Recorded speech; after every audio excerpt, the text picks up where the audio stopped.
Welcome to Samba Samba. Enjoy the video. You begin by making sure your iPhone 11 has the latest iOS.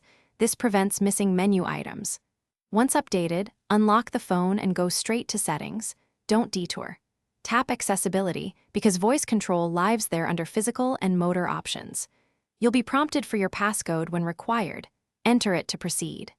This step opens the exact controls you need and avoids accidental toggles, so make sure your device is charged and on a stable menu before moving to the next actions. Now navigate to Accessibility, then Voice Control, and look for the main voice control toggle.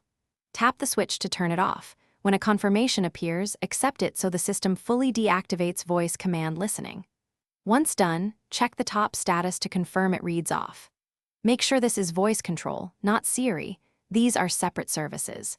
If you previously downloaded custom commands, they'll stop running. You can delete them now to avoid reactivation later. This is the core action that stops the phone from responding to voice commands. Finish by rebooting your iPhone. A restart clears any lingering process that might keep voice control active.